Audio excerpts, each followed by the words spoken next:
Outra coisa que você precisa aprender para sair da crise do seu relacionamento. Entenda, aprenda a ouvir e enxergar além das suas próprias convicções. Enxergue sempre além das suas próprias convicções. Como assim, Barone? Chega um determinado momento num relacionamento que está vivendo uma crise que a pessoa ela já não escuta mais, dependendo do nível da crise do relacionamento, ela já não escuta mais o outro para que compreenda o que está sendo falado. Ela escuta o outro para criar argumentos para se defender. Então, no momento delicado do seu casamento, se você está vivendo uma crise no seu relacionamento, se você ouve coisas do tipo, você não faz isso, ou faz demais isso e isso me magoa. Se vocês já brigaram muito, estão numa situação desafiadora, o que você vai fazer? Você vai ouvir o que a pessoa está falando e não vai entender o que ela está querendo te mostrar. Por mais que ela esteja falando do jeito errado, a intenção positiva é te mostrar alguma coisa, mas você não vai enxergar. O que vai acontecer? Você vai ouvir, se você não tiver essa sabedoria, conhecimento e discernimento, coragem e segurança, você vai ouvir, vai processar aquela informação e vai começar a criar argumentos de defesa. Mas eu faço isso porque você faz isso, isso e isso. Eu deixei de fazer isso porque você fez isso ou deixou de fazer isso por mim também. E aí, você já não ouve mais para encontrar a solução. Você ouve mais para se afundar na briga e no problema. Então é preciso ter o que a Bíblia nos ensina sobre sabedoria.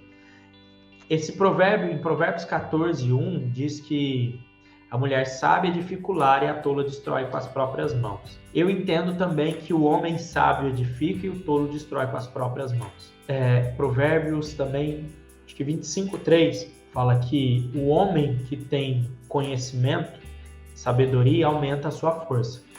Então a força física Deus deu mais para nós. Mas a sabedoria e o conhecimento faz com que a gente seja ainda mais forte, não mais fisicamente, mas também cognitivamente, emocionalmente e espiritualmente. Então, homens e mulheres precisam de sabedoria. E esse é um terceiro ponto. A sabedoria, ela só vem com o quê? A gente volta lá no início que eu falei. Qual era a primeira coisa importante? Conhecimento. Então, a sabedoria que você vai desenvolver aqui, ela só vem quando você tem esse conhecimento, começa a buscar esse conhecimento. Por isso que Salomão, que foi o homem mais sábio que viveu na terra, deixou tantos provérbios. Ele escreveu o livro de Provérbios, né? Ele deixou tantos provérbios sobre o conhecimento, sobre a importância da gente buscar conhecimento. E isso cabe a nós, não cabe a ele. Cabe a nós, não cabe a Deus. O que é? Mas a Bíblia fala que se a gente orar e pedir sabedoria, Deus nos dá livremente, né? De forma abundante. Dá. Mas a sabedoria, ela vem com o conhecimento. E o conhecimento é você quem busca. Entenda, se você... Deus pode? Pode. Mas no exemplo aqui da engenharia, se você não dedicar tempo, recurso, dinheiro e energia para estudar engenharia, né? Você acha que se você precisar construir um prédio, você vai dormir sem saber, no outro dia Deus vai te dar todos os conhecimentos? Deus poderia? Poderia. Mas você não acha que Deus seria injusto com aquelas pessoas que dedicaram, acho que são 5 anos de engenharia, né? Que se faz 5 anos estudando, aprendendo cálculo, fazendo estágio e passando um monte de perrengue para aprender? Então não faz sentido você querer que Deus, do dia para a noite, ou que Ele restaure o seu casamento, se o conhecimento cabe a você. A sabedoria que você pode e deve orar para que Deus te dê, ela vai ser proporcional ao seu nível de conhecimento. Se você buscar muito conhecimento, Deus vai te dar muita sabedoria sobre aquele muito conhecimento. Deus ele pode te dar muita sabedoria com pouco conhecimento, mas é naquele conhecimento específico. Então, por exemplo, Deus me chamou para levar ensinamentos sobre relacionamento. Então, faz anos e anos que eu busco e estudo sobre comportamento humano e direciono esses conhecimentos para relacionamento.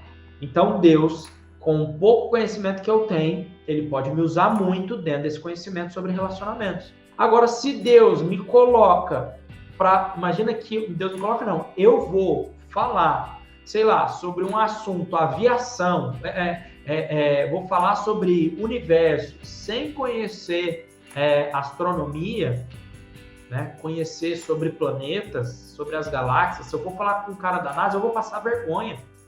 Porque ele tem muito conhecimento e eu tenho zero de conhecimento, ou um conhecimento muito irrisório. Então Deus, ele não vai me usar para falar sobre um determinado assunto que eu não saiba.